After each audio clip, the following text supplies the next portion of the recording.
क्या आपने कभी रोनाल्ड रीड के बारे में सुना है? रोनाल्ड ने अपनी पूरी जिंदगी मजदूरी की, एक नॉर्मल आदमी की तरह अपनी पूरी जिंदगी बिताई। उसने गुमनामी में अपनी जिंदगी बिताई, उसे कोई नहीं जानता था। लेकिन उनकी मौत जब हुई तो पूरा शहर शौक में था और उसके बारे में हर कोई बात कर रहा था। वैसे तो 2014 में अमेरिका में कम से कम 28 लाख लोगों ने अपनी जान गंवाई थी अमेरिका में, लेकिन ये भाई साहब कुछ खास थे। उन 28 लाख लोगों में से सिर्फ 4000 लोगों के पास $8 मिलियन की संपत्ति थी जब उनकी मृत्यु हुई। अब शॉकिंग बात यह है कि रोनाल्ड भी उनमें से एक था, एक आम मजदूर, एक चौकीदार इंसान के पास $8 मिलियन। जो रीड को जानते थे वो चकराए हुए थे। रीड के पास आखिर इतना सारा पैसा आया कहां से? वो तो सिर्फ मजदूरी करते थे, एक गैस स्टेशन में काम करते थे। बाद में पता चला इसमें कोई सीक्रेट नहीं है और ना ही उन्होंने कभी लॉटरी खरीदी थी और ना तो उन्हें कोई विरासत में संपत्ति मिली थी जिससे वो अमीर बन गए। वैसा बिल्कुल नहीं हुआ था। रीड ने जितना संभव हो सके उतना बचत किया। जितने भी पैसे वो जमा करते थे वो सारा पैसा वो ब्लू चिप स्टॉक में लगाते थे, यानी अमेरिका के सबसे बेहतरीन कंपनी में वो इन्वेस्ट करता था। और फिर उन्होंने दशक तक प्रतीक्षा की जब तक वो छोटा सा इन्वेस्टेड अमाउंट $8 मिलियन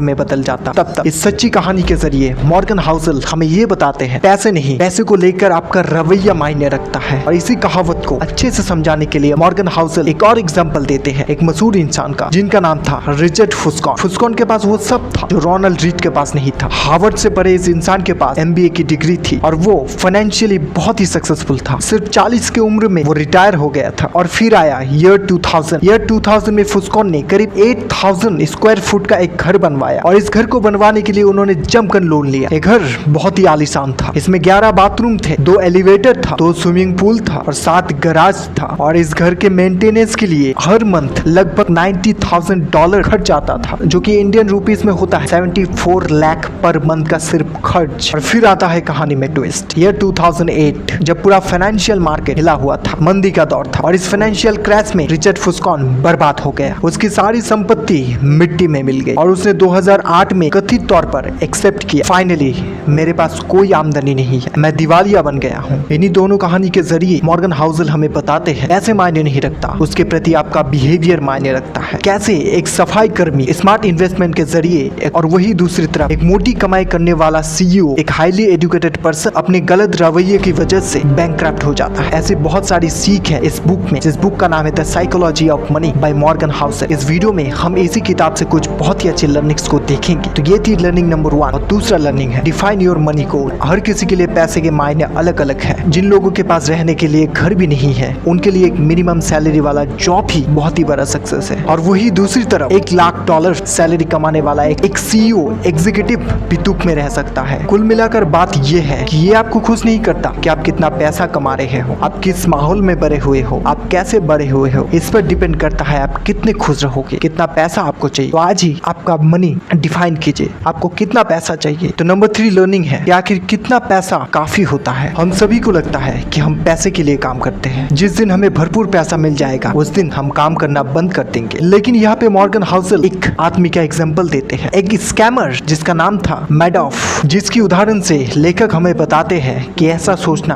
एकदम गलत है। सच ये है कि मैडॉफ एक बहुत ही सक्सेसफुल बिजनेसमैन था, एक सक्सेसफुल इंसान था, मगर इसके बाद भी मैडॉफ ने धोखे से पैसे कमाने के लिए पॉन्जी स्कीम चलाया। उन्हें जितना पैसा अपनी जिंदगी में चाहिए उनके पास था, लेकिन फिर भी उन्होंने पॉन्जी स्कीम चलाया, लोगों को फंसाया और लालच के चक्कर में उन्होंने सब कबारा कर दिया। तो याद रखिएगा, एक अमाउंट डिसाइड कीजिए और उसी पे खुश रहिए, क्योंकि यहाँ खुश कोई भी नहीं। और नंबर 4 लर्निंग है अमीर होने में और अमीर बने रहने में बहुत फर्क है। लेखक यहाँ पे बताते हैं अमीर होने के बहुत सारे रास्ते हैं, लेकिन अमीर बने रहने का सिर्फ एक ही रास्ता है और वो है सोच समझकर खर्च करना। हाँ, ये बोरिंग है लेकिन यही सच्चाई है। तो नंबर 4 लर्निंग है डोंट इग्नोर द कंपाउंडिंग। क्या आपको पता है भले ही वॉरेन बफेट को आज तक हिस्ट्री के बेहतरीन इन्वेस्टर्स में से एक गिना जाता है, लेकिन सच्चाई तो ये है कि उनकी 99% संपत्ति उनकी 50 साल की उम्र के बाद बनी। तो इसलिए आप कंपाउंडिंग को इग्नोर एकदम मत कीजिए।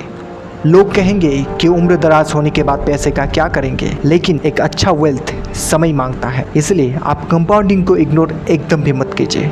और नंबर 6 लर्निंग है, बिना सोचे समझे रिस्क मत लीजिए। आज इंडियन स्टॉक मार्केट में लगभग 5000 कंपनीज लिस्ट है और इनमें से लगभग कुछ ही कंपनी है जो आपको एक अमीर इंसान बनाएगा, लेकिन बदकिस्मती से इन्हें ढूंढना बहुत ही मुश्किल है। लेकिन इसके लिए आप इंडेक्स फंड खरीद सकते हैं और काफी हद तक एक आसान मुनाफा कमा सकते हैं। और याद रखना, कुछ न कमाने से इतना कमाना बहुत बेहतर है। तो ये सारी कुछ लर्निंग थी the psychology of money book से। अगर आपको वीडियो पसंद आया तो इस वीडियो को लाइक जरूर कर देना और अपने दोस्तों के साथ शेयर भी कर देना। मैं ऐसे ही वैल्यूएबल कंटेंट आपके लिए लाता रहूंगा। तो आज के वीडियो में बस इतना ही, मिलते हैं अगले वीडियो पे। जय हिंद, जय भारत।